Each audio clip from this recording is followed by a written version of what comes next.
E quais são os impactos de uma hidrovia? Quando mexem no curso natural do rio, os peixes desaparecem, as praias somem e a vida das comunidades ribeirinhas é destruída. Tudo isso para beneficiar as grandes embarcações e o agronegócio. E quem perde? O rio, a natureza e as pessoas que dependem dele para viver. Esses são alguns impactos de uma hidrovia, mas a pergunta é: por que precisamos defender o Tocantins e o Araguaia?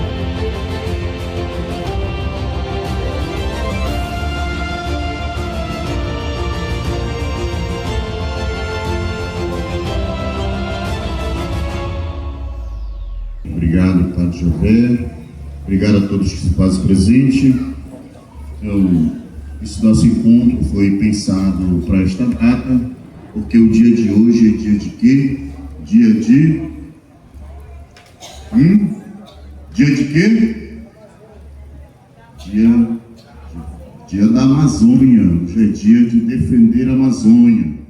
Então, por isso que nós pensamos neste encontro para esta data, o primeiro encontro das águas. Acho que ainda tem muito poucas águas por aqui se encontrando, mas quem sabe no segundo vai ter água de todo lugar. Bom, então, o Padre Javé já disse, para quem ainda não me conhece, sou o diácono Adair José da Silva, da paróquia São José das Ilhas. E para formar esse momento, esta primeira mesa, eu gostaria de chamar aqui para compor a mesa a senhora Cristiane Araújo, da Unifespa. Ela que vai na sala de palmas e ela que vai usar a mesa. São essas aqui, ó. As mesas são diferentes, essa mesa aqui. Então você pode ocupar aqui a cadeira. Também convido a Andresa Gomes, da UFPA. Uma salva de palmas.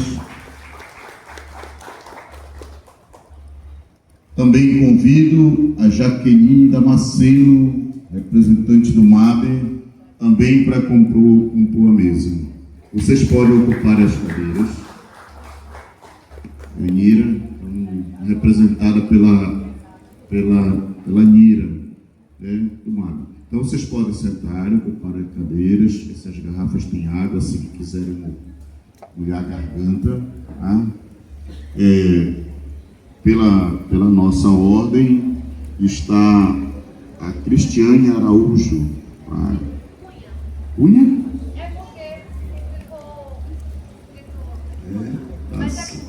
É Cunha. Então, pela nossa ordem, está você para compor. Qual é a dinâmica? Você terá 15 minutos para a sua exposição, certo? Quando faltar 2 minutos, eu dou uma olhada para você, assim, com o olho meio torto, tá? E aí, para você concluir em 15 minutos. Cada um de vocês terão 15 minutos para fazer suas exposições. Depois, a Assembleia se organiza, porque depois dela teremos 15 minutos para vocês. Mas vamos ter um limite de inscrições, tá? Deverão ser 7 inscrições, cada uma com 2 minutos, para que cada um se manifeste, faça pergunta. E depois vocês terão uma réplica de 2 minutos para a gente encerrar esta primeira mesa, certo? Então, fique à vontade. Cadê o pessoal do som? Tem um outro microfone aqui que eu vou ficar com esse meu, que é para mim dar uma roncada aqui. Quando estiver chegando, o final, certo? Então, pessoal, vamos lá nos organizando, nos preparando. Eu acho que a visão dá para todo mundo, né? Então, para visualizar aqui a imagem, então fique à vontade, porque esse é um momento importante para nós, né? É o momento de a gente conhecer. Nesta primeira mesa, nós estaremos nessa primeira conferência tratando a destruição dos rios, impactos da hidrovia Araguaia-Tocantins na biodiversidade aquática e terrestre.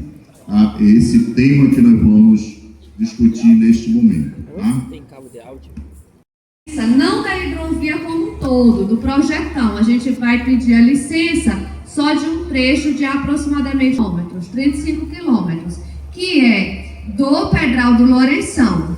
Eles fizeram a fatia da fatia da fatia, né? Então eles pegaram um projetão grande, fatiaram num projeto de Marabá a Barcarena, depois eles fatiaram de novo de Marabá a Itupiranga, e depois dentro desse projeto eles fatiaram de novo 35 quilômetros, que é entre a Vila Tauiri e a Ilha do Bogea.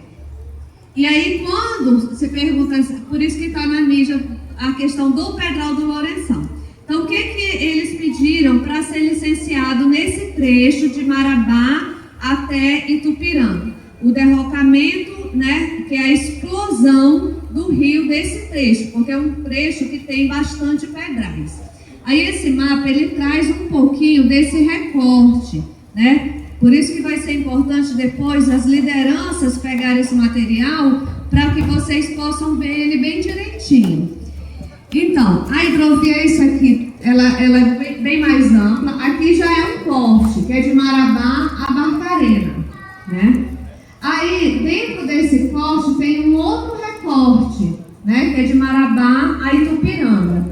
E dentro desse recorte de Marabá e Itupiranga, nós temos um outro recorte que é de Itupiranga a Ilha do Bogea.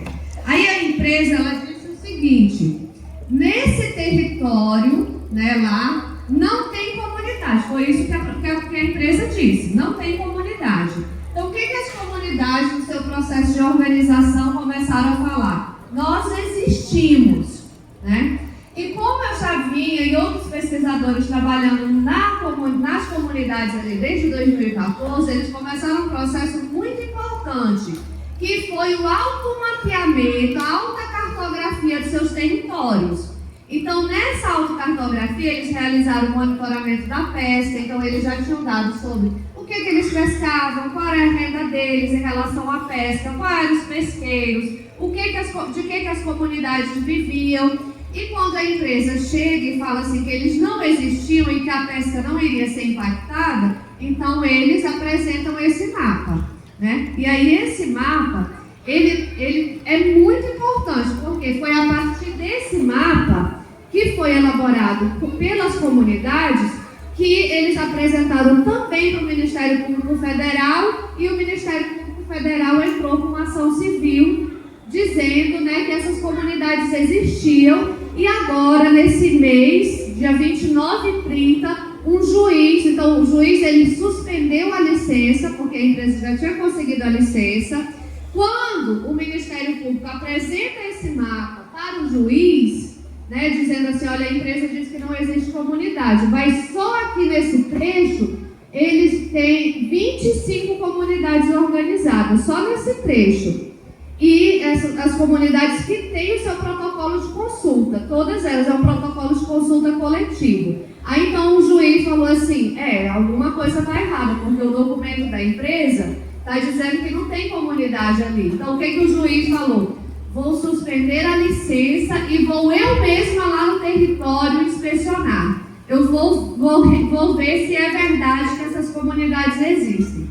Então, de uma forma jurídica, isso foi muito importante para as comunidades. Nós temos até como advogado para ter assessoria jurídica, você, né, da assessoria jurídica. Então, assim, do ponto jurídico, é muito importante isso, porque o juiz, ele vai sair, né, do seu conforto, vamos dizer assim, lá do seu gabinete, e ele vai até essas comunidades para conversar com as pessoas que moram ali, né? Então, o juiz, ele vai ter parâmetros para falar, porque enquanto as comunidades falam assim, a empresa está mentindo. E nós sabemos que a empresa está mentindo. Só que o juiz, ele vai lá para constatar, né, de fato, que a empresa está mentindo. Que o primeiro ponto existe sim comunidades nesse território que a empresa quer explodir, né? Então, esse é um ponto. O outro ponto é que não apenas existem comunidades, mas essas comunidades, elas estão organizadas e elas têm um protocolo de consulta. E elas não foram consultadas sobre essa empresa. E a empresa diz o seguinte, não, a gente avisou que ia fazer a obra, nós já fomos lá, já fizemos entrevistas, né? Mas eles não mostram quais foram as comunidades que eles foram, então eles não foram, né? Porque até a lista de comunidades que a empresa relatou que existia, ela está errada. Então eles colocaram nomes fictícios de coisas que não, de comunidades que nem existiam nesse território, né? Então vai ser importante essa visita do juiz lá. Mas outra coisa que também a comunidade produziu foi esse outro mapa aqui, né? O que é esse mapa, professora? Então, a empresa, ele sempre falava assim, a empresa dizia, não vai ter impacto, o povo nem pesca aqui, não tem impacto. Então, as comunidades, claro que a gente pesca, nós pescamos, nós vivemos desse rio. Então, o que as comunidades elas fizeram? Elas fizeram o automonitoramento da pesca. Como que é esse automonitoramento da pesca?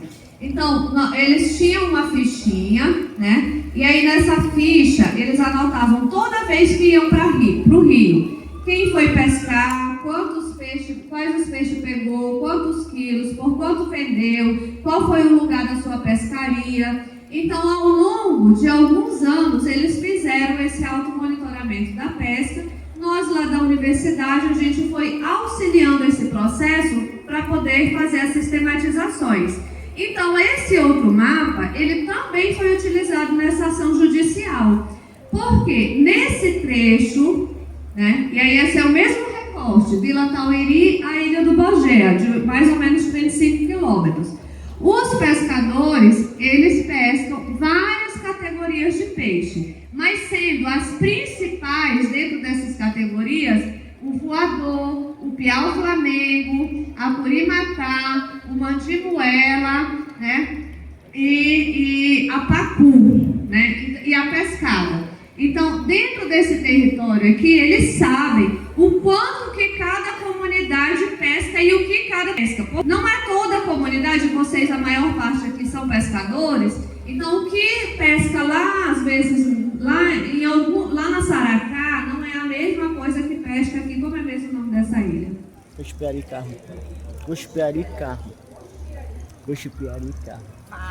Fala aí pra mim. Cuspiaricá. Eu vou aprender. Então, às vezes, então, o que pesca lá em Saracá, nem sempre é a mesma coisa que pesca aqui, ou a mesma quantidade. Tem diferenças. No modo geral, pode ser que todo mundo pegue uma pará, que todo mundo pegue algum peixe que seja comum. Mas vai ter alguma comunidade que tem uma especificidade, ou seja, ela é mais especializada em pegar determinado tipo de peixe do que outra. Por quê? Porque os peixes, eles também têm suas moradias, não é isso? Os pescadores aqui vão saber melhor do que eu. Então, o automonitoramento da pesca, ele foi possível, né, identificar quais eram as características de pesca principais de cada uma das comunidades. Então, eles falaram, né, nós pescamos aqui e aqui nós pescamos tantos quilos, daqui nós tivemos tanto dinheiro, né, em renda, e daqui saiu tal e tal e tal peixe. Então eles têm um relatório muito completo sobre a pesca naquele território. Então o que diz aqui? A empresa não fez monitoramento da pesca, mas nós fizemos, né? Nos anos de 2017, 2019 e 2020 foram registrados 4.977 pescarias por aproximadamente aí 50 famílias, que é um número pouco em relação à quantidade de pessoas que tem vivendo nesse território, mas já é uma representatividade. E o que capturaram? Quase 200 toneladas de peixe. E qual foi a receita? Mais de R$500 milhão, né? Então, enquanto a empresa disse que não existia pesca, eles disseram que ela existe, é importante para a sobrevivência, mas ela também é importante para a sobrevivência econômica daquela comunidade, daquele município, né? Por quê? Porque o pescador, a pescadora artesanal, assim como o agricultor e o extrativista, o que ganha não é para poder ir passear, né, de avião por aí. O que ganha é para comprar a farinha, é para ir no mercado mais próximo, né, da cidade mais próxima, comprar o calçado, comprar a roupa, é o que sustenta os postos de combustível, né? né? Então, quem está sustentando a economia de um município são justamente os trabalhadores de base. No caso dessas comunidades que vivem na beira do rio, são os pescadores e pescadoras artesanais, né? Então, isso aqui foi por água abaixo, né? Em relação ao que a empresa dizia que não existia, então a comunidade ela teve como dizer que existia. E uma outra coisa, uma outra ação que também é feita em parceria com a comunidade, né? Esse aí é um projeto que é o projeto Quelônios do Sudeste do Pará, que ele é realizado em parceria com as comunidades desse território, né? E aí nós, 3 minutos só. E aí, o que eles falaram assim, não vai ter impacto sobre a fauna, não tem. Então eles já disseram que vai ter impacto sobre os peixes, mas não apenas nos peixes, mas também em relação à tartaruga da Amazônia e a tracajá, que nesse local onde eles querem explodir o rio, é justamente onde essas espécies fazem a sua desova, naqueles bancos de areia. E como essa região já foi muito impactada aqui, ó, por conta da hidrelétrica de Tucuruí, lá quase não tem praia mais. Então, nos últimos anos, né, aqui diminuiu muito a quantidade de tartaruga da Amazônia nesse período. E a gente constatou que ainda restam aproximadamente 40 fêmeas nesse território, só isso.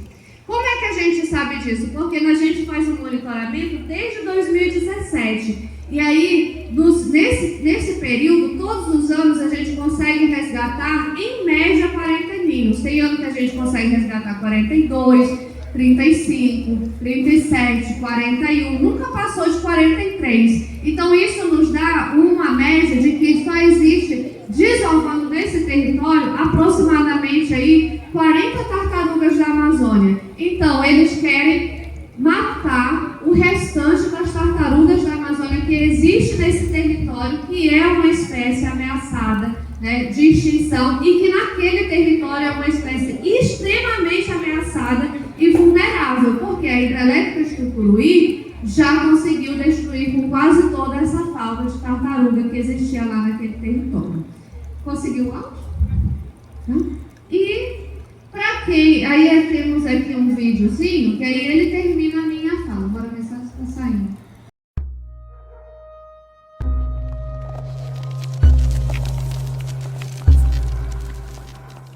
São várias etapas, né? Uma que é a dragagem e a outra que é a explosão dos rios. Então, o que eles chamam de derrocamento é, na verdade, a explosão do rio. Como que vai ser essa explosão? Então, eles explicam que eles vão fazer ela da seguinte forma. Eles vão colocar o material explosivo em determinada rocha. Depois que eles colocarem esse material explosivo, eles vão emitir um som que é para poder afugentar os peixes, que eles imaginam que os peixes vão ser afugentados com esse som. Posteriormente, que eles fizerem esse aviso sonoro, com outro aparelho, eles vão fazer o que eles chamam de cortina de bolha. Então, nessa rocha, né, onde vai ser colocado o material, eles vão fazer uma cortina de bolha de ar, com a própria água do rio, né? E, posteriormente, fazer essa cortina de ar, eles vão explodir. Então, o material que está aqui vai explodir aquela rocha. Na prática, isso é muito difícil de acreditar. Primeiro, porque se eu emito um som dentro da água, os peixes eles vão tender a se esconder, ou seja, eles vão para dentro das tocas. Nós estamos falando de uma extensa área de pedral, então eles vão se esconder dentro das fendas, dentro das tocas. Quando se explodir, esses peixes eles vão ser explodidos juntos. E aqueles peixes que não estão ali naquela rocha, que estão nas redondezas, pouco provável que essa cortina de bolha vá proteger eles desse impacto. Se os peixes não morrerem, né, naquele momento da explosão, muito provavelmente eles vão sentir, né, eles vão morrer com o impacto da química que é envolvida nessa explosão. Vai afetar a água. Essa água que ela também é utilizada pelas populações que estão ali ao redor para o banho, né, para o lazer, para lavar a roupa, para lavar a louça. Então essa água ela vai ficar contaminada. Justamente nesse trecho dos 30 quilômetros, né, que eles dizem que vão explodir essas rochas, é onde estão os ninhos de tartarugas daquela região. Com a explosão do pedral, então vai mudar a dinâmica da corrente do rio. Então as praias e os locais onde essas tartarugas elas estão desovando, eles vão ser extremamente impactados. Essas praias podem desaparecer. Se ela não encontrar a sua praia, ela pode desovar dentro da água. E quando ela desova dentro da água, todos os ovos estragam. Toda uma diversidade vai morrer junto com essa explosão. Então é assim que eles pretendem fazer a explosão do Pedral do Lourenção. Então é isso, obrigado pelo espaço de fala, né? E para a gente continuar esse debate. Obrigado. Bom dia. Eu gostaria de agradecer publicamente a professora Cristiane pela presença que veio de tão longe, está aqui com a gente, não conhecia pessoalmente, mas muito obrigada, viu, professora? Muito importante a sua presença aqui e o trabalho que ela vem desenvolvendo na comunidade lá. Eu queria conversar com vocês sobre a parte da biologia desses seres, né? Eu li ali uma frase que o rio é do povo. Só que eu queria que a gente pensasse um pouco, porque esse rio ele chegou antes do povo. Então a gente pode chegar na reflexão que esse rio é ancestral. O povo ele usa, ele mora, ele dá o alimento, mas ele é ancestral. Hoje na leitura aqui da Bíblia ela fala disso. Ela fala do rio, dos outros seres viventes, que Deus criou e deu para a gente cuidar, para a gente proteger. Então o rio não é do povo, o rio é ancestral. E a primeira coisa que a gente precisa modificar, porque quando a gente pensa que é da gente, a gente pode usar, a gente pode vender, a gente pode explorar, mas ele não é nosso. Nós precisamos cuidar desse ambiente. Falando a respeito do pedral, eu queria começar com a reflexão, que existe uma pedra no caminho. E aí a parte do projeto, a Cristiane já falou muito bem, eu quero falar mais sobre a parte biológica, o que tem ali. Como foi que aquela pedra chegou ali? Como é que o pedral foi constituído? Então imagina ali o pedral com vários estratos de pedras submersas, com várias galerias, que a professora até começou a mostrar ali. Como se fosse, por exemplo, um prédio de 10 andares e está tudo lá embaixo submerso. Aí a gente pode imaginar que lá no início desse prédio eu recebo mais luz, que é diferente conforme eu for descendo ali no fundo do rio, onde esse extrato dentro desse pedral vai receber uma menor luminosidade. Isso, pessoal, demorou milhares de anos para se constituir.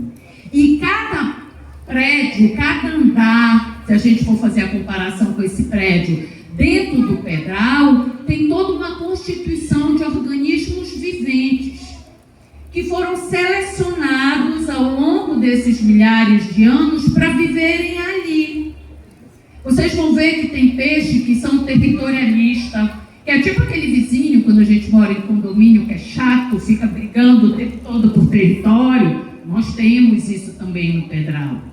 Vocês vão ver que tem áreas que são de berçário, de reprodução, que foram adaptadas ao longo do tempo. O tempo foi selecionando características, inclusive do corpo, da coloração, da pigmentação, para que viva cada um nesse extrato, E aí eu trouxe algumas imagens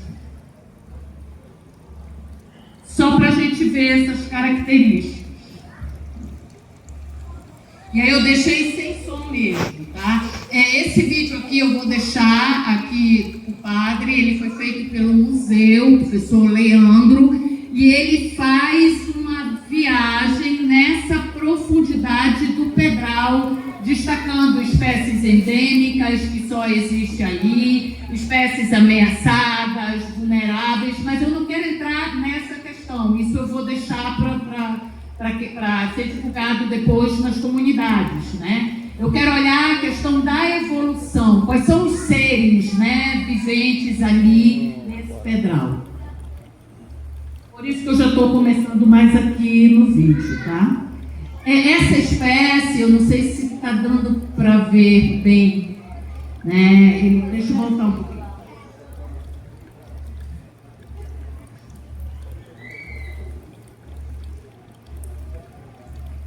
Vocês vão ver que as nadadeiras pélvicas, elas foram modificadas e elas são mais alongadas. Ele vive no primeiro extrato ali que a gente tem do pedral.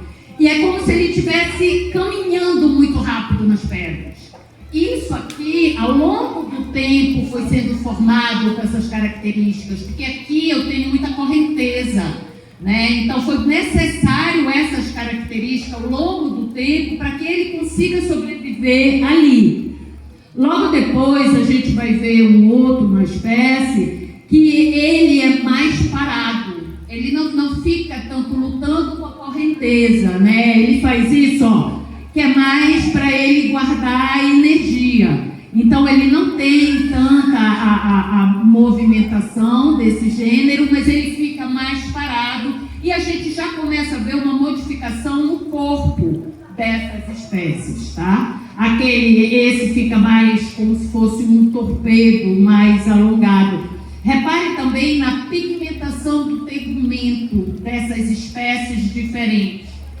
Aqui, ali era juvenil, aqui é o mesmo gênero, só que ele é adulto, e aí a gente já vê uma mudança da coloração. E isso tem um porquê. Conforme você vai mais fundo nesses estratos, essa coloração, essa pigmentação, ela muda de acordo com as espécies, tá? Esse vocês pegam lá, né? Falaste do Flamengo. E aí ele mostra as várias espécies. Aqui é a alimentação, isso é bem interessante. Essas rochas, elas vão ter todo organismos filtradores, moluscos, anerídeos, esponjas, que servem de alimento naquele extrato para aquela espécie. Inclusive, eles têm todas as adaptações do aparelho bucal para ter aquele alimento, né? Então, se a gente for pensar nessa explosão, a gente pensa na destruição de todos esses organismos, né? Falaram da questão sonora para espantar os peixes e os outros organismos que estão ali presentes, né? Eles estão presos nesse substrato, eles estão presos nessas rochas. Essa espécie, ela é uma espécie mais territorialista, e isso é o grande perigo de tirar espécies territorialistas dessa área, porque elas vão invadir novas áreas, elas vão competir com outras espécies de peixe, né? E isso pode ser uma problemática ao longo do rio Tocantins como um todo. Olha como ele defende o território dele, né? Quando chega uma outra espécie, ele já vai e tira aquela espécie da área. Ele tem, inclusive, dentes, que ele vai mostrar aí, que serve para ele tirar esses camas, né, na defesa daquela área. Porque aquela área, aquele pedaço do extrato da pedra, ele é para alimentação, ele é para reprodução, ele é para a área de vida dele. Por isso que ele defende. Ele saindo daí, como ele é um peixe territorialista, ele vai brigar com outras espécies de peixe. Imagina o efeito cascata que isso vai dar quando a gente pensa na cadeia trófica como um todo da pesca, tá? Aí ainda é do mesmo gênero, né? Ele brigando. E aqui a gente já tem modificações também de pigmentos, de formato. Eu vou dar uma adiantada aqui só para a gente ver as outras características. Aí ele vai, conforme a gente vai entrando nos estratos, no pedral, a gente pode observar que vai diminuindo a luminosidade. Isso vai ter um efeito na forma desses peixes e no colorido desses peixes. Vocês vão ver que mais no fundo esses peixes vão parecer que nem uma faca. corpo todo alongado, que é específico porque ali eu não tenho luz. Então isso foi selecionado ao longo do tempo para que aquela espécie vivesse ali. Aqui também com relação à alimentação, né? Olha como eles se alimentam o tempo todo desse substrato que é encontrado ali do pedral.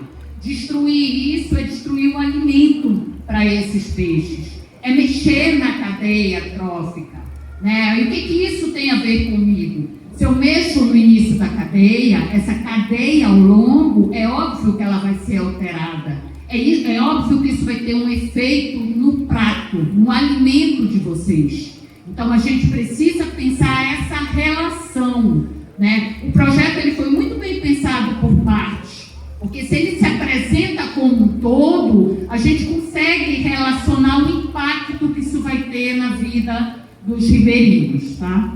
Eu vou só chegar em extratos mais... Ele mostra a espécie de cascudo, né? E aí, conforme vai chegando mais fundo, diminui a galeria, né? Diminui a questão dos nichos, como se fosse a casa, os apartamentos deles, aí fazendo a comparação com o prédio, né? Ali a gente viu o cascudo, que tem uma coloração que é bem característica dessa zona aí sem luz, né? Ele já tem umas manchas, ele é mais escuro. Ó, aí ele está na galeria. Inclusive a morfologia, existe uma adaptação morfológica, que é a forma do corpo, né? Nós vimos ali uma abertura maior das brânquias, porque essas áreas têm muita energia, a água passa com mais velocidade, por isso que tem essa adaptação fisiológica e da reprodução também. Esse vídeo ele é bom porque ele mostra várias espécies em cada extrato e essas modificações de cada espécie. Ó, aqui a raia, né, que é bem característica a pigmentação dela do cascudo, então vai estar nessa área mais sem luz, né, ali procurando o alimento. Essa estratificação da pedra, ela mostra, por exemplo, ó, aqui são várias conchinhas de molúsculos que já foram, serviram de alimento, e ali o barulho faz com que os outros peixes, o barulho na pedra dessas conchas, ele consegue detectar o alimento dele ali, tá? E aí a gente vai ter também, dentro dessa cadeia alimentar, influência para os outros seres viventes, né? Mas aí eu quero chegar no bicho homem, né? Que é o que interessa para a gente, porque às vezes quando a gente fala até que peixe é um interesse comum que a gente tem, né? Mas vamos falar da gente, do ribeirinho, né? Bora pensar o que o rio significa para a gente, porque deu para a gente já ter uma ideia do impacto que isso vai ter para os pescadores, para o alimento. Mas o rio, ele não é só alimento, né? O rio, ele tem muita questão do território, do pertencimento, da cultura. O que a gente vai deixar para as próximas gerações? Que cuidado que esse rio ancestral, né, que deixaram para a gente, que foi criado por Deus, que cuidado a gente vai ter enquanto comunidade? E não é uma questão de que não é o que o projeto não tem a ver com a gente. Tem, porque a gente vai sofrer consequências nessa área. Já é uma área impactada, né, há 40 anos aí impactada, e aí com mais um impacto desse, a gente vai sofrer muito com relação a, principalmente a parte da alimentação e o rio em si. Falar de um projeto de morte é falar antes de sofrimento, e a gente precisa pensar nesse sofrimento, né? A professora estava comentando a questão da explosão, que eu gosto, lindo aquele vídeo, né, que eu vi, e essa explosão, imagina esse pedral que está criado ali há milhares de anos e vai revirar aquilo tudo que foi depositado. Vem muitos metais junto com isso ao longo do rio. E o metal, ele tem uma coisa que ele entra nessa cadeia trófica de alimento, e se a gente for pensar em peixe, a cada nível que ele passa, ele acumula, ele aumenta ainda mais. Nós já tivemos desastre no Japão com metais, em que várias gerações nasceram crianças deformadas ao longo das gerações, porque ele demora para ser eliminado. Então a gente precisa também pensar nessas consequências.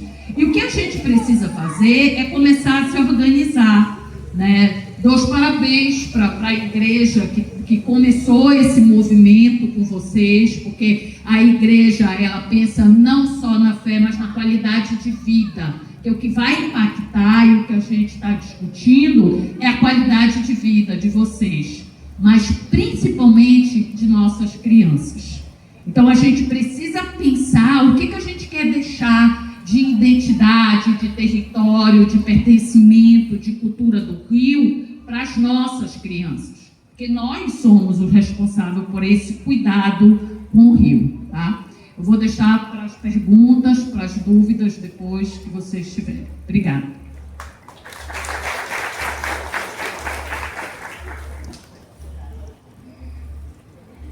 Bom dia novamente, pessoal.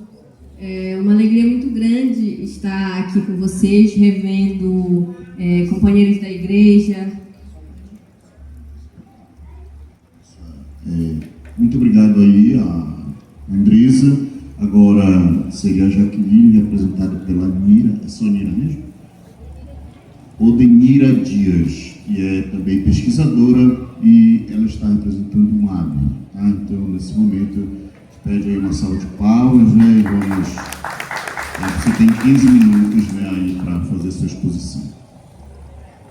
Como eu já vinha dizendo, né, uma alegria estar aqui com vocês, rever companheiros da igreja, companheiros de luta. E eu queria parabenizar, né, em nome da igreja, o padre Javé, né, por essa importante iniciativa, trabalho que ele vem desenvolvendo, né, em defesa do Rio Tocantins, em defesa do nosso povo e contra a hidrovia, que dialoga diretamente com o tema da campanha da fraternidade, né, que é relacionado à ecologia, à defesa da nossa casa comum. Então, a hidrovia, como a professora Cristiane já mencionou, ela vem sendo planejada desde a década de 70, no período da ditadura militar, isso juntamente com outros projetos de infraestrutura que a gente chama de um complexo logístico, né, que eles estão todos interligados, esses projetos.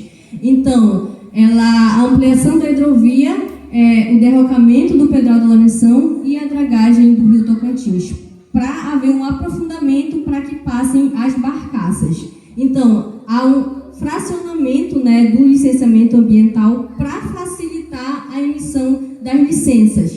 Mas, como a gente bem sabe, o rio ele é só um, ele não é dividido, não é fragmentado, e as consequências, os impactos socioambientais que acabarão acontecendo e nos atingidos serão irreversíveis, como a destruição dos nossos modos de vida, destruição da biodiversidade aquática, como as professoras já mencionaram, vai afetar as nossas atividades, porque há uma mudança na função do rio em benefício da exportação de monoculturas, como a soja, o milho, e que isso também traz outras problemáticas, que é o acentuamento, né, do desmatamento, a grilagem de terras, a especulação imobiliária. Então, o objetivo principal é a exportação dessas monoculturas, dessas commodities, e não a nossa vida, e não nos beneficiar. Então, o MAB, né, ele vem atuando aqui na região do Baixo Tocantins, sobretudo no município de Cametá, de Baião e Ocajuba, junto com as comunidades, com as lideranças, com os movimentos sociais, vem realizando uma série de mobilizações, de atos, de audiências públicas, né, com o objetivo de ouvir a população, de debater esse projeto e de denunciar as violações. E como a professora também já disse, em maio desse ano foi emitida a licença de instalação da hidrovia, mesmo com todas as irregularidades denunciadas, né? E por meio da pressão popular, por meio dos movimentos sociais e do Ministério Público Federal, a licença ela foi suspendida, né, suspensa. Foi uma vitória parcial nossa, da luta popular, dos movimentos, mas que a nossa luta continua, né, para que esse projeto ele seja cancelado em definitivo. Então, nos dias 29 e 30 desse mês, né, haverá a visita, a vistoria do juiz lá no Pedral do Lourenção, para ouvir as comunidades, para entender, compreender a dimensão dos impactos socioambientais que atingirão as nossas comunidades. E nós, enquanto movimento, enquanto lideranças e comunidades tradicionais, precisamos nos organizar para estar lá denunciando esse projeto em defesa do Rio do Tocantins, em defesa do nosso povo, das nossas vidas. E é isso, nós precisamos estar organizados, mobilizados contra esse projeto de morte.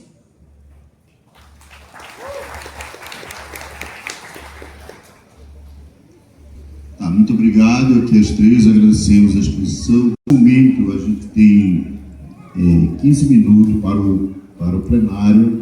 Eu sei que muita gente também gostaria de falar, né? Muita gente gosta de falar, dispôs esse é o momento do debate, a gente já ouviu, mas nós temos um tempo limite, como nós falamos no início. Então eu tenho 7 inscrições, a gente vai fazer 5 com 3 minutos, né? Então, nós temos 7 inscrições, serão apenas 2 minutos, né? Eu sei que às vezes passam por segundos, então nós podemos fazer essas inscrições, tá? E no decorrer das falas, quem quiser pode se inscrever. Eu tenho inscrito o Zé Fernandes, presidente da colônia, o Benedito Amadeu, do Sindicato dos Trabalhadores. Então, eu vou dar a palavra ao presidente da colônia, Zé Fernandes, e aí você pode se inscrever. Bom dia para todos. Parabenizar a Paz Javé, momento oportuno, através da Paróquia das Ilhas. Parabenizar aqui os palestrantes, né? Como presidente da colônia, eu também sou presidente da Federação dos Trabalhadores da Pesca e Aquicultura. Nós, anteriormente, como eu tenho várias instituições que são ligadas à federação, nós fizemos uma rodada, que vai fazer mais de ano, aí nessa região dos lagos, na região tocantina, e ouvindo aqui a professora Cristiane, é um relato extremamente importante, porque quando a gente ouvia aquelas comunidades, eles falavam que realmente a empresa não viu eles, dizia que não ia causar nenhum problema. E aí, em conjunto, a gente resolveu fazer o primeiro grito do Pedral lá em Santa Rosa, lá no município de Jacundá. Nós reunimos lá 1000 pescadores, nós fomos daqui, o presidente do sindicato também participou. Isso foi um desdobramento que nós tivemos, depois nós resolvemos a decisão de lá, que a gente tinha que ter uma alternativa jurídica nessa questão, né? Porque a organização é importante, a gente já tinha vivido isso na Barra de Tucuruí, a gente se organizou, tal, tudo, mas eles foram e fizeram. É como disse a professora, não é deste governo, mas é um programa de aceleração do crescimento que eles colocam, que é chamado PAC. E aí eles dizem que é para desenvolver a região, ribeirinha. Então, nós fomos buscar, do ponto de vista, uma assessoria jurídica, através do assessor do escritório do Dr. Jaba, nós fomos buscar uma assessoria lá de Curitiba, no escritório lá do doutor, esqueci o nome agora. Então, nós rodamos aqui, fizemos 4 plenários aqui, fizemos no município de Garapé-Miri, e viu, Lucas, esses estudos aqui das professoras, se a gente puder, assim, como eu acho que é público, né, professor? A gente pode ter isso aqui, porque nós entramos, tivemos 2 ações. Primeiro, nós subestabelecemos, nessa ação do Ministério Público que suspendeu essa licença, o nosso escritório, ele subestabeleceu pediu a habilitação nesse processo. Depois o Lucas pode falar disso. E depois, nós entramos com uma ação cautelar de antecipação de provas. Ora, gente, só que é verdade isso, né? Não é um negócio pronto e acabado. A gente tem que convencer o judiciário, olha, muito importante, como disse a professora, o Ministério Público, o juiz vai lá verificar em loco. E a gente tem que convencer o judiciário que eles dizem que não vai haver problema nenhum. E esses estudos são fantásticos aqui, que foi apresentado pelas professoras.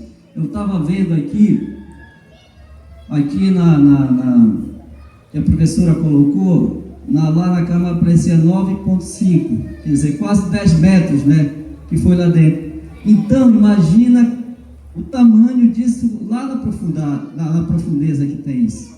Enfim, dizer aqui para vocês que, assim, do ponto de vista da contribuição nossa no setor da pesca, nós já estamos com essas 2 ações judiciais.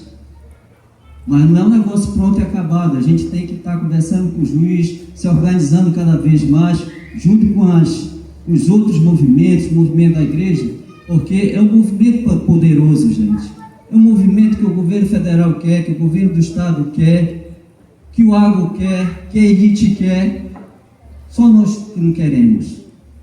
Só que nós entendemos que assim, não dá para dizer só que nós não queremos, nós temos que se contrapor. E esse poder e essa forma jurídica que nós apresentamos foi uma forma de se contrapor a esse grande projeto que a gente entende, está aqui, a gente tem esses estudos, mas do ponto de vista empírico, do que a gente entende, está aí a Barra de Curiú que veio nos trazer. O leito do rio não é o mesmo, o rio secando, as espécies de peixe não tem, enfim, um grande prejuízo para todos nós. Por isso que eu tenho, inclusive, depois de passar para o Padre Javé, o protocolo dessas ações, porque essas ações a gente tem que se somar a isso, reorganizar o movimento social, juntar cada vez mais. Não tem esse negócio de eu quero ser protagonista, não. É nós juntos que vamos conseguir defender esse Rio Tocantins, esse grande, digamos assim, esse leito que nos alimenta. Então, assim, é uma contribuição nossa da parte em relação à questão da pesca e do setor do pescador. Então, parabéns aqui aos palestrantes, professores, e eu fico muito feliz, e esse é um instrumento importante para que a gente possa conversar também com o judiciário. Grande abraço. Muito obrigado. Muito obrigado, presidente. Nós temos Benedito Amadeu, do Sindicato dos Trabalhadores. Logo em seguida, nós temos o Diácono Amozinho Daniel. É isso? Ou eu errei? Bem-vindo, meu irmão. Seja bem-vindo, sinta à vontade, viu? Daqui a pouco a gente conversa amanhã. Bom dia para todos e todas. Agradecer primeiro aos professores aqui, que mandaram ver. Importante que a gente pegue esse conteúdo de vocês aí para a gente usar no nosso trabalho. Agradecer ao Padre Javé pela iniciativa. A igreja, eu falei, ela criou todos nós. Entidade, né? Quem foi que criou a igreja? Criou. Só que dos tempos para cá a gente ficou assim meio solto, né? Aí agora, eu acredito que a gente dando as mãos, a gente vai ficar muito forte. Nós precisamos ficar fortes, que o Zé Fernando já falou. Quem é que está contra? Né? É nós que temos contra aqui. É nós. Então, nós precisamos de cada vez dizer que a gente é contra, mas apresentar uma prova por que a gente é contra. E as professoras puderam trazer. Vocês trouxeram do Rio. Agora, não nem começou o projeto de escavação, mas aquele beiradão ali já está quase tudo vendido. Já compraram tudo quase. Para fazer plantação de soja, né? É tudo que eles vão precisar para escoar daí. E o benefício que fica para nós, o inchaço mais na cidade, é para onde as pessoas pegam o dinheirinho dele e vão lá para na periferia da cidade. Então, pessoal, para nós é um prejuízo muito grande se isso acontecer. Então, a gente precisa, as entidades, cada vez se unir, viu? E a gente poder buscar mais gente para nos fortalecer. E como eu disse na minha fala lá, Deus está com a gente, pessoal, e com Deus não dá nada errado, dá tudo certo. Mas eu queria dizer aqui, nós temos o Gessé aqui, Gessé. O Gessé é vereador, né, Gessé? Não, irmão, né? Tu é irmão do vereador, né? Mas é assim, eu queria que tu levasse um recado, que está parecido, né? Eu queria que tu levasse um recado assim, para ele, o que a Câmara está pensando, né? Em nos ajudar. A Câmara os vereadores, né, que faz tudo ali, é o procedimento do que o município deseja, né? Enquanto isso não ser feito lá, com certeza não acontece. Mas nós precisávamos de o quê? Fazer junto esse pensamento e levar, né, nesses encontros grandes, a gente poder usar tudo isso que foi passado. Que às vezes a gente fala, mas não acredita. E não acredita no que a gente fala. Ah, vai acabar o peixe, será que vai acabar mesmo? E mostrando tudinho. Aonde que uma explosão lá no Pedral não vai matar tudo que está ali embaixo, né? Com certeza, se já não tem muito e ainda acontecer isso, vai matar o que tem, aí nós vamos ficar de quê? Primeiro que acaba, Zé Fernando, o seguro-desemprego, e não vai ter mais peixe. Por que tem o peixe? Porque tem, né, o tempo da desova para fechar a pesca, e a pessoa ganhar aqueles 4 meses para não pescar, né? Mas se acabar o peixe, vai acabar o seguro. É isso também um pensamento deles. Um pensamento deles. E para que isso não aconteça, nós temos que cada vez dizer não. Nós temos que falar não para essa hidrovia aí, né? A barragem aconteceu, a gente já falava assim, ó, vai secar o rio, vai, né? Não, mas tem muita água, onde que vai secar? E olha, secou o rio.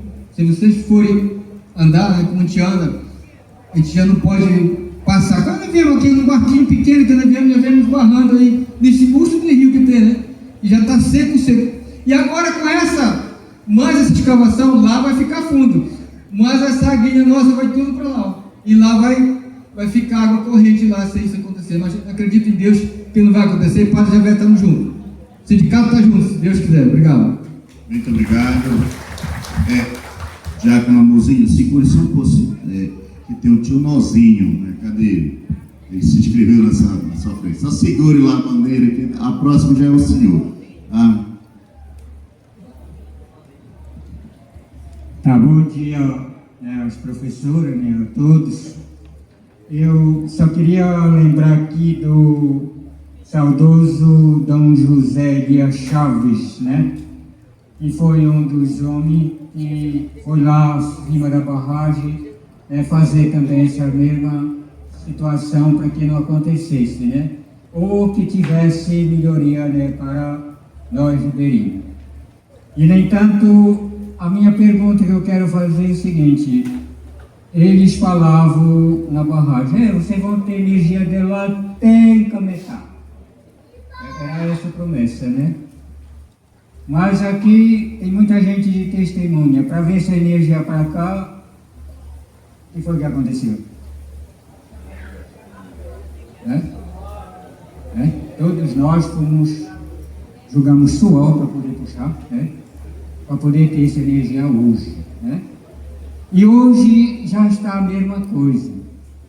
Eles dizem assim: olha, vocês vão ser ricos desde lá até para cá. Eu quero perguntar, né, para vocês, para me dizer se é verdade isso, né? Ou para quem é esta riqueza que vai acontecer, né? Só isso que eu quero. Obrigado. Muito obrigado, senhor Nozinho. Diácono Amorzinho, eu informo que neste bloco está fechado as inscrições, tá? E vou contando com a humildade de cada irmão aí com o nosso tempo, certo? Então, Diácono Amorzinho, lá do Limoeiro, Limoeiro da Juru. Um bom dia novamente a todos e todas. Eu tenho 3 perguntas aqui para vocês, tá? Não sei se algumas de vocês participaram lá no Pedral do Lourenço, da audiência, mas achei muito pertinente o tema, a irreversibilidade dos prejuízos, né? E agora o professor apresentando aí, né? E nós temos exemplos da barragem de espécies que não existem, que nós tínhamos como safras e que não existem mais, né? Isso vai ser irreversível.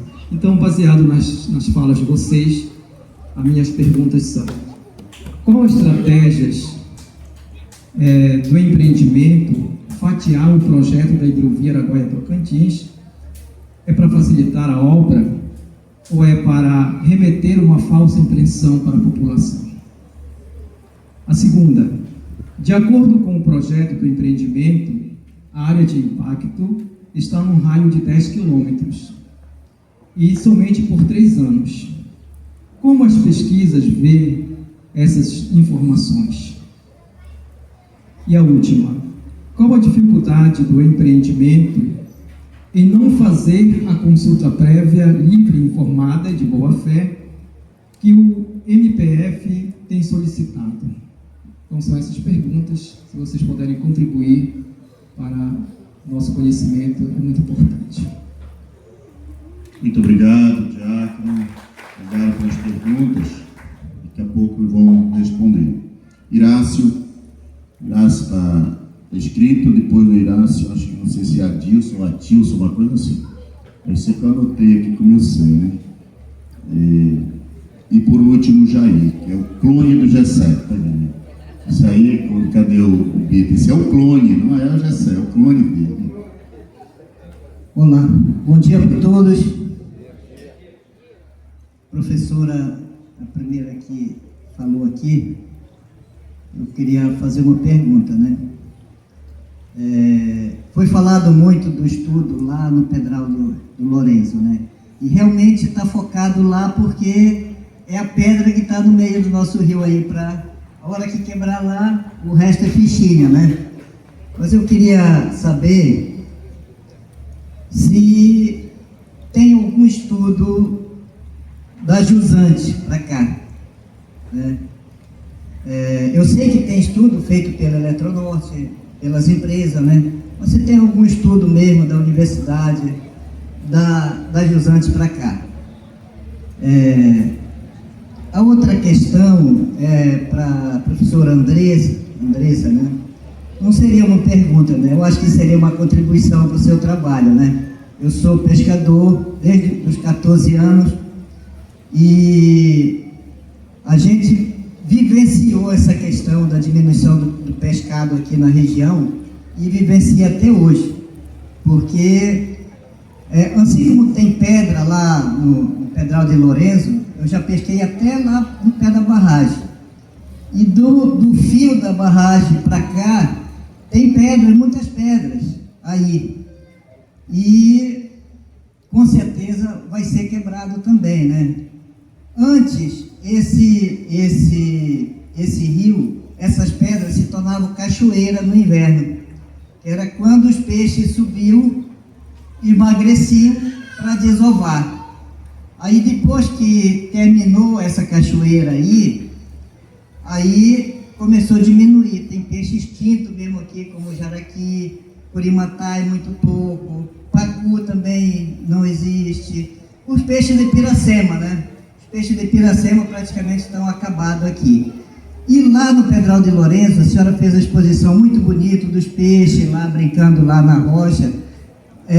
No momento, por exemplo, que nesse momento agora a pedra flutua lá, né? Mas de inverno ele vira uma cachoeira muito forte. E é dessa cachoeira que o peixe vai passar por cima para poder fazer a reprodução lá mais acima. E depois voltar para alimentar esse povo. Que para nós o peixe de lá já não chega mais, né? Mas para aquele povo ali chega. Então o impacto não é só para aqueles peixinhos que estão se alimentando ali na pedra, né? É também para o peixe que vai fazer a Piracema passar pelaquela corredeira para emagrecer, para fazer a sua reprodução. Era uma contribuição que eu queria que você levasse em consideração. Muito obrigado, Irácio, pela contribuição, pela pergunta. Agora é o patrão lá. Cadê ele, rapaz? Por que não? É você.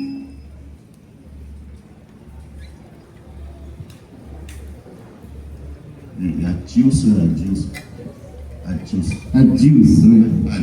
muito bem. Tá, então eu só queria relembrar algumas coisas aqui, né? E esse encontro é muito importante para a nossa vida ribeirinha, nosso corpo. Mas é assim, no encontro que tive já há alguns anos no seminário, né, de formação diocesana, nível diocesano, o assessor ele era de Brasília ele dizia que muita região aqui do Tocantins estava vendida, entendeu? Quando aconteceu aquelas privatizações, aquelas coisas no Brasil. E eu achei que não era real, né? Mas se nós for observar, por exemplo, já foi acontecendo as coisas por etapa. Aconteceu a barragem, a construção da barragem. Passado o tempo, eles fizeram a reclusa na barragem, que é para passar os barcos, né, a barcaça. E agora a conclusão da obra é o derrocamento das pedras e a escavação dos rios. Então, é um projeto que realmente já foi frisado aqui de muitos anos, né? O padre Zenildo, né, começou a falar sobre isso, e que é real, né, e que nós precisamos unir a nossa força, a nossa fé, né, para lutar contra, como diz, né, o padre Javé, esse projeto de morte que está aí. Mas nós precisamos, né, orar muito, buscar a Deus, né. A gente agradece muito a presença das professoras pelos esclarecimentos, né. A gente precisa ver realmente cada encontro que a gente participa, que fala sobre essa hidrovia, a gente observa que tem detalhes cada vez maiores que nos assustam, mas nós precisamos ter esperança em Deus, né, que aconteça o milagre de não acontecer essa escavação do nosso rio, destruir lá o pedral, né, que, como nós vimos no vídeo, é onde o peixe se alimenta, se reproduz, é sinal de vida para nossos peixes, né, e para nossos povos, né, e precisamos também ter cuidado, porque eles sempre falam, né, as empresas que estão para construir isso aí, que de Baião para baixo não vai ser impactado, né? Sempre tem umas conversas, pesquisa por aí, e a gente sabe que isso é falso, né? A gente já viu comentários também que vai ser atingido sim Baião, Marajó, Belém, porque o Rio Tocantins, principalmente que lá dessa região a água só corre até em Baião só para baixo, então essa água ela vem, né, com esses produtos químicos. Eu me preocupo muito com a questão nossa da água, né? Eu penso que nós deveríamos trabalhar também políticas públicas para que acontecesse que toda a comunidade, todas as ilhas tivesse tratamento de água, porque se esse projeto vier acontecer, né, nós vamos passar ter muita dificuldade de sobrevivência na margem do Rio Tocantins. A gente espera que não aconteça, mas se acontecer, então nós precisamos mesmo nos unir, né, lutar para que a gente possa, pelo menos, né, não ter tanto impacto que a gente vê que vai ser uma destruição total, né, se esse projeto acontecer. Então, é isso, né? Eu penso que nós devemos nos dar a mão, unir cada vez mais, todas as nossas forças possíveis para a gente lutar em defesa do nosso rio. Muito bem, obrigado, Jair. Antônio Gessé. Nós fechamos agora esse bloco, né, com Jair Lindor. Isso. Confunde vereador da sua irmã, né? Diz o João Maria, vamos lá longe, meu deputado estadual, né? Que lá de cima para baixo, cai Sodoma, né? Brincadeira, né? A gente, inclusive ontem, conversar com ele está participando, porque ele vem de uma raiz, de uma luta, de estar aqui conosco. A gente conversa muito, temos nossos métodos de pensar, tem uma base, nascido esse movimento de igreja, onde a igreja colocou as entidades surgiram, e a igreja ela não se afastou, devido a algumas situações que acontecem, que é preciso só observar, porque não dá para entender o que passa na mente do movimento, depois a pessoa, os mesmos que estavam conosco, hoje são contra o movimento, há 20 anos atrás. O Pai Zenildo ali, eu lembro de uma frase que nós estávamos no Juventude, sobre a barragem, há 20 anos, ou mais, não lembro bem. que dizia assim que quando pensava na Tucuruí construir a barragem, por que construir uma inclusa? O que significava isso? Olha, já pensava no projeto deles, tinha a mal intenção que no futuro algo vinha e está aí crescendo. Hoje estamos tentando reorganizar, porque o impacto vai ser grande. Você muito bem disse. A gente que vive na ilha sabe disso. Eu que tinha uma pergunta, acho que o Irácia colocou, né? Não vou nem repetir, foi a mesma, nosso amigo colocou, a questão, o Tocantins, ninguém está estudando nada. Para cima eu sei que eu vejo muito, né? E eu acredito que, eu falo que o juiz vai estar aí, a ideia de que vai muita gente para lá para esperar o cabo lá, né? Fazer um movimento, mas nós queremos uma recompensa aqui. Se fala muito em promessa agora, recentemente num evento que estava defendendo lá, olha, vai ter compensação. Meu amigo, eu acho que isso é uma ilusão. Já tem uma estratégia aí, de político, olha, não, vai dar um salário para aquela família, rebalinho, não sei, não tem tanto isso para dar. Sabe quantas famílias tem na região da Cantina? Isso é um projeto, é uma grande mentira, e que ilude, e que tira as forças do ribeirinho. Eu vinha para cá, conversando com um amigo, Jair, isso é causa perdida. Isso me deixa triste, gente. Fico triste. Triste porque não é esse o papel do leigo, não é esse o papel nosso. Isso não é causa perdida. É preciso nos organizar, nós precisamos ter uma recompensa, algo que venha, não é uma trocazinha, uma migalhazinha que se contenta. O povo já colocou na cabeça que isso é o suficiente. Não, isso não nos basta. E as futuras gerações? O que estão pensando? Eu tenho uma frase aqui que antes de eu vir para cá, eu trouxe no meu celular, que diz aqui lá na CNBP, eu peguei um documento do Bosco, um dos bispos falava sobre, e eu gosto muito de ver essa questão do movimento. Texto bíblico, deu certo com hoje, coincidiu com a leitura de hoje, tá bom? Diz assim: Deus vê a natureza como sua casa, entregou para nós, como um dom que reflete o seu amor, carinho, para o qual os seres humanos foram encarregados de cuidar de forma responsável e não destrutiva.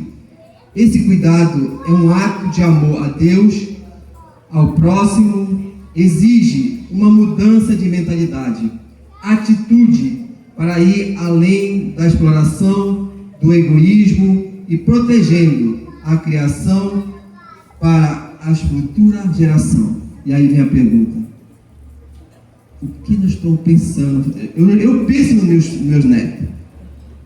Eu penso nele. Pode ser que tem uma espécie que já não tem no seu meio. Essa colocou, não existe no seu meio. Só vê, a professora colocou aqui, né? Esse Aracruz pegava demais lá. Aqui, hoje não vê mais. A gente vê desenho por aqui, na casa, várias espécies de peixe que nós tínhamos que não temos hoje mais. Então, meus amigos, eu acredito que daqui nós temos que fazer um debate. Os problemas estão aí, mas uma crítica construtiva.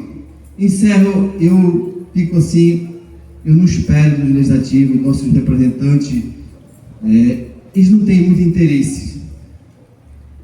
Hoje, infelizmente, não tem muito interesse. Você já sabe o que está acontecendo no nosso país. Hoje, nós tivemos, no Tocantins, em 2006, 2012, 4 lideranças fortes, deputado, que infelizmente não temos nenhum hoje. Estou mentindo isso, gente? Nós tivemos. Hoje não temos nenhum. Isso é uma perca grande para o movimento. Que nós possa, que Deus ilumine a mente de cada um de nós. Que nós saia desse debate, que é só o primeiro, né, Padre Javé? Ainda vem muitos aí. Ainda agora eu vou perguntar, pouca gente. Infelizmente não podemos encher aqui para bancar 2 dias de almoço, né, Padre? Dar comida do mundo, tem um espaço. Mas esperamos que no futuro, esse mesmo povo que saia daqui, nós possamos fazer um ato, da mesma forma que fizemos lá em 2000, na Missão Popular, que nós coloquemos quase 1000 pessoas na praça em Tupi, para mostrar a força desse povo. Mas nós precisamos, aquilo que a minha colocou, nos organizar primeiro. Nós não queremos violência mais. Hoje é muito diálogo e humildade para lidar no sistema aqui hoje. Muito obrigado. Muito obrigado pelas falas, né? Foi até além do nosso controle. Nós temos que aguentar em pé, aguenta deitado. Sobre a inclusa, Jair, quando nós estávamos lá em 2002 na barragem, estava eu, o Padre Zenil estava lá, você lembra, né, Padre Zenil? Miraça também estava lá. Eu lembro que estavam lá no debate sobre a barragem, eles falaram que era para passar o peixe para cá, que era por isso que estavam fazendo isso lá, que era chamada escadinha de peixe. E nós batíamos a palma para eles lá. Esses caras são mestrados em contar mentira. Quer dizer. Bom, vamos retornar aqui pelo nosso controle. Vocês têm 2 minutos cada uma para a réplica. Eu começo com a Andresa agora. Oi. Com relação à reprodução, né? Eu adoro escutar a comunidade. Eu acho que o momento que eu mais gosto é essa troca que a gente tem. Realmente, isso vai ser um problema, né? A reprodução, porque o período, a luminosidade, isso tudo vai influenciar nos hormônios que controlam esse ciclo reprodutivo. Então, o peixe vai ficar perdido ali no rio. Então, vai ter um impacto ali na reprodução. E se a gente for pensar na cadeia alimentar, a gente vai ter esse efeito cascata, tá? A fala anterior dele, uma coisa me chamou a atenção, né? Nós precisamos ter atitude. Eu lembro que a época que a SEDUC lançou a questão de tirar o SOME, né? Vamos colocar a TV, já tinham comprado tudo, já estava dando como certo isso tudo. E nós vimos o quê? As comunidades indígenas começaram com poucos, a gente não precisa de muitos, né? Foram lá e a cada fala do governador que pedia para eles irem embora, chegavam mais uma, eles deram as mãos, eles se uniram. Então isso a gente precisa fazer, isso a gente precisa refletir. Esse encontro hoje é para vocês também pegarem esse papel que está aí e colocar quais são as ações que a gente está querendo, que a gente precisa. Né? Na fala do anterior, eu vi ele falando, o que o vereador, a Câmara vai trazer para a gente? Não, o que a gente quer dos vereadores? Porque fomos nós que colocamos eles ali. Está na hora da gente se unir enquanto localidade, igreja, universidade e colocar no papel, em conjunto, o que nós queremos deles. É diferente a postura que a gente precisa ter. É a atitude que falaram ali, né? Com relação à Universidade Federal do Pará, do campus de Cametá, do qual eu sou professora. Realmente nós temos poucos estudos. Nós temos do professor Edi, nós temos da professora Kelly, nós temos do professor Mário. À tarde vai ter o professor Wesley, né, que foi a defesa do mestrado dele. Mas são poucos em relação a esse suporte todo que nós temos de professores aqui no campus. Então vamos pedir para a universidade para que ela esteja mais presente com a gente e que ela faça seminário desses estudos nas ilhas, que ela apresente esse resultado para vocês enquanto comunidades.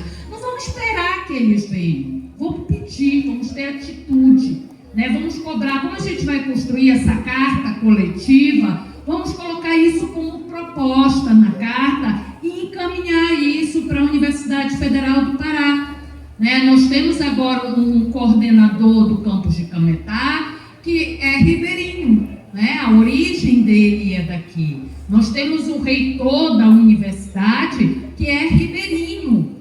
Então, nós temos um cenário propício, e está na hora da gente ter a atitude de cobrar essas ações, que elas ocorram de maneira mais intensas, com esses trabalhos fazendo essa devolutiva para vocês, porque não adianta ficar só na academia, né? Isso ele tem que vir aqui. Esse trabalho que eu mostrei para vocês foi do professor Leandro, do museu, que esteve lá e fez um estudo. Como eu queria muito falar de características, de mostrar conforme os extratos, eu trouxe para vocês. Mas bora colocar isso no papel do que a gente quer.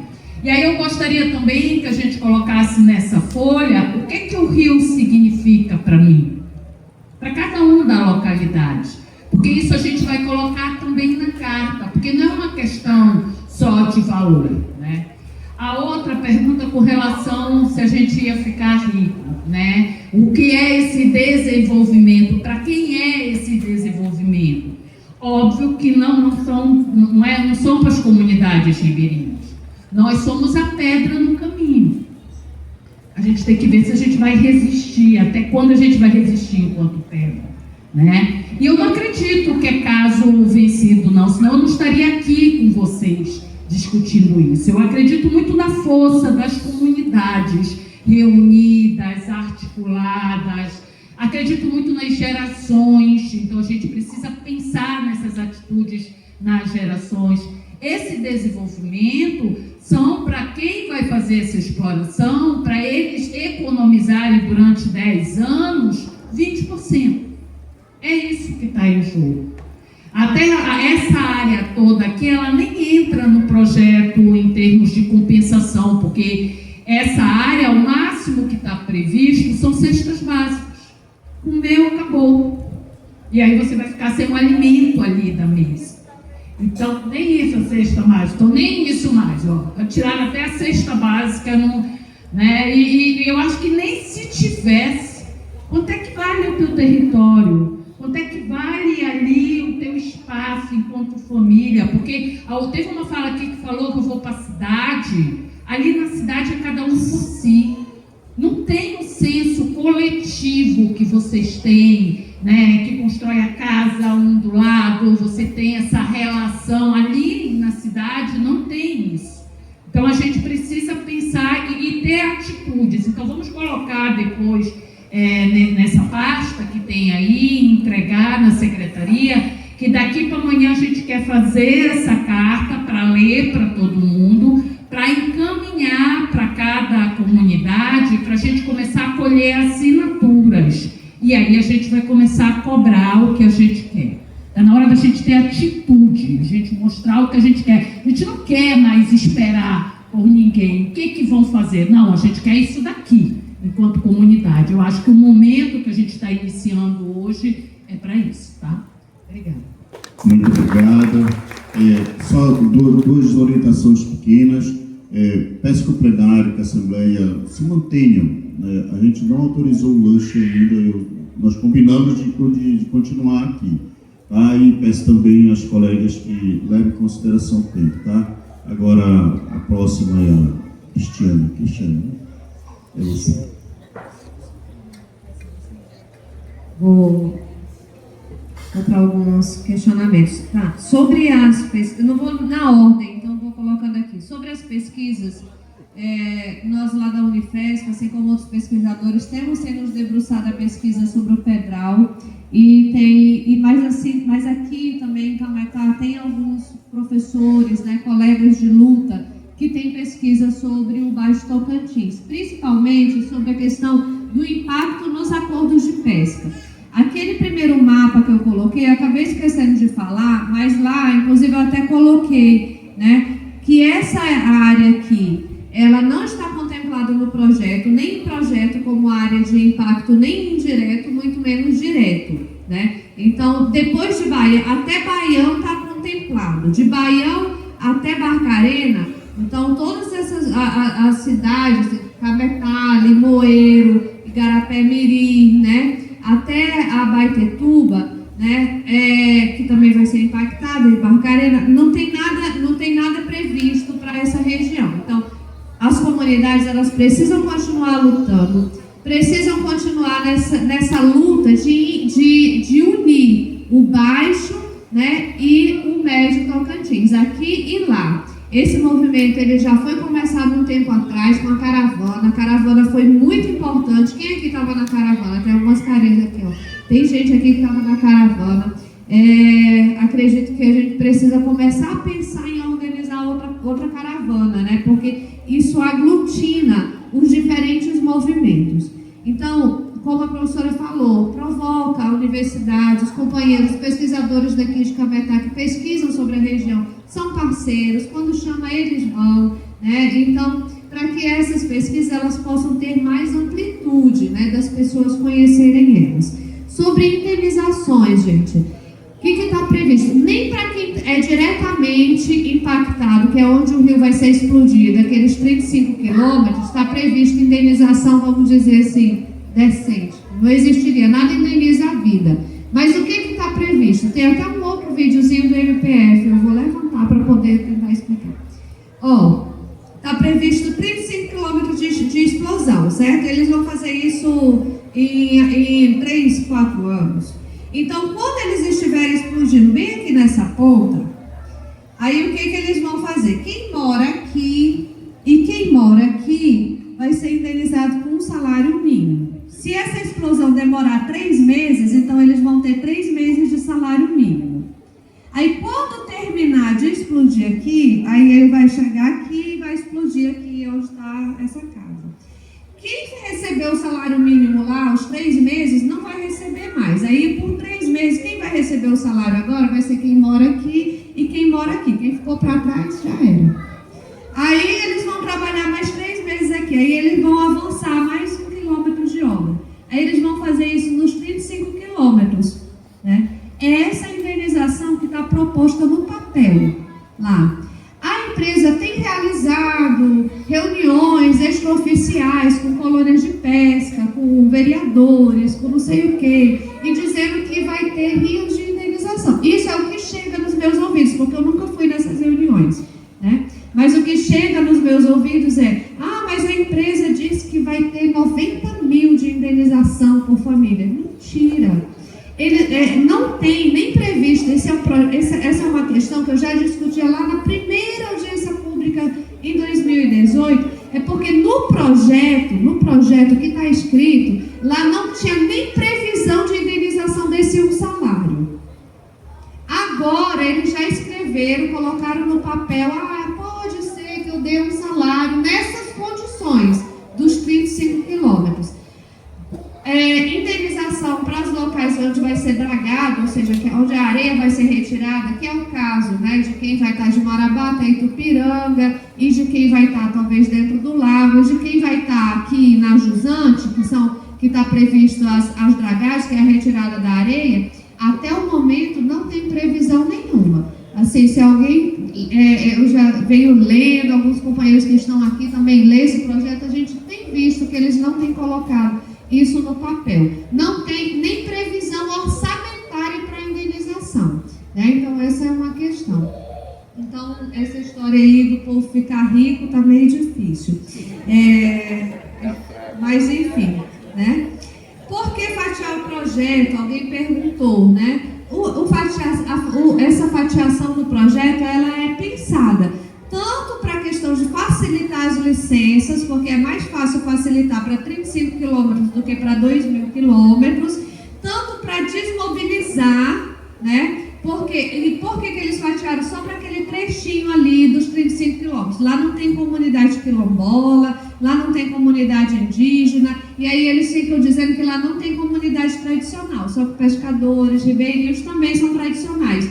Só que olha só, eles já veem que indígena e quilombola é empecilho, senão eles tinham começado com Baião, porque aí Baião tem muita comunidade quilombola. Sabe por quê? Porque o movimento dos quilombolas, dos indígenas, a gente precisa muito aprender com eles, e nós estamos aprendendo, né?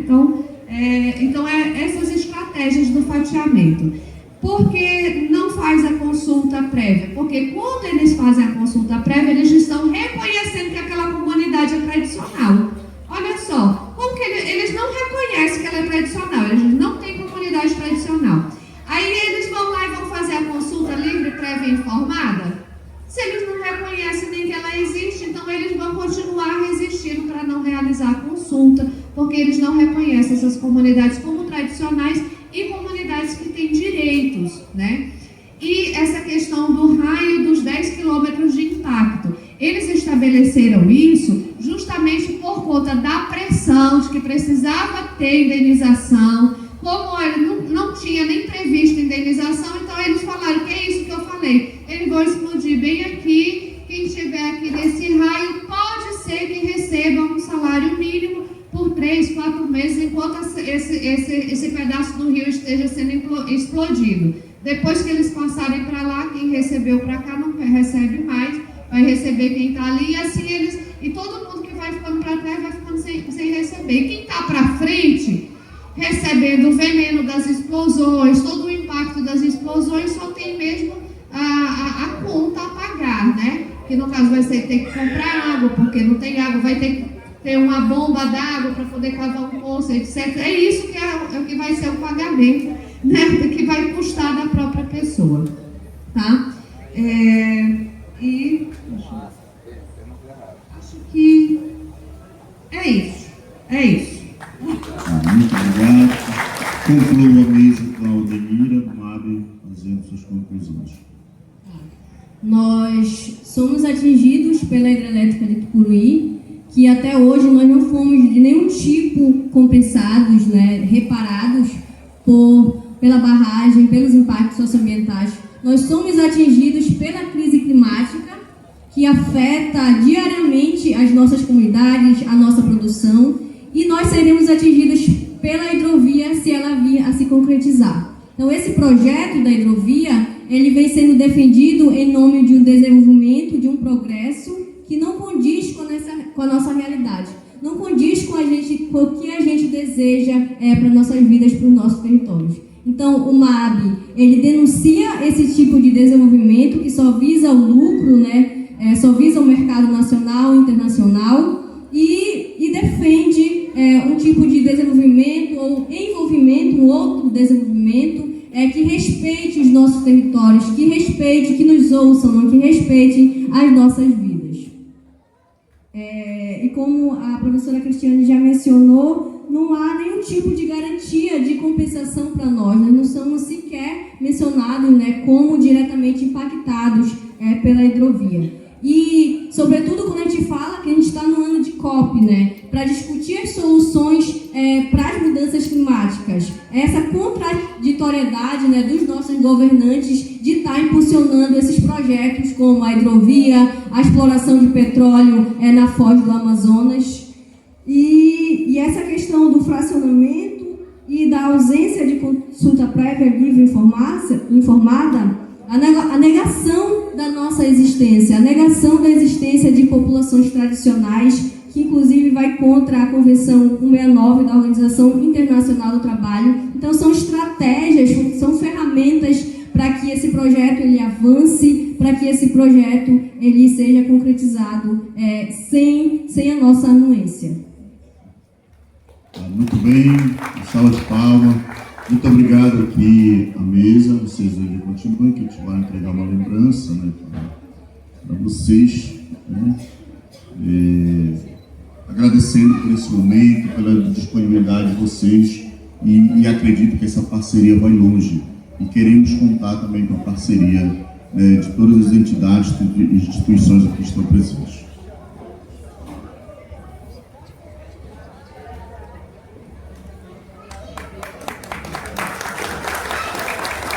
Muito bem, uma salva de palmas bem forte. Eu concluo essa parte dizendo a todos nós que estão presentes, entidades, instituições, dizer a todos, para a gente concluir, que cada um de nós temos uma missão, e essa missão é defender a nossa categoria, é defender o nosso público, o nosso povo, tá? Então, a missão, ela só terá sucesso, ela só será realizada com sucesso se nós tivermos frutos o dia que os desafios serem as nossas motivações. Pode gravar isso. A nossa missão, ela só terá fruto o dia que os desafios sejam as nossas motivações. E eu acredito que se a gente se unir, como disse o presidente da colônia, se a gente se unir, dar as mãos, fortalecer o time, a gente ganha e a gente sai vitorioso. Muito obrigado e uma salva de palmas a todos.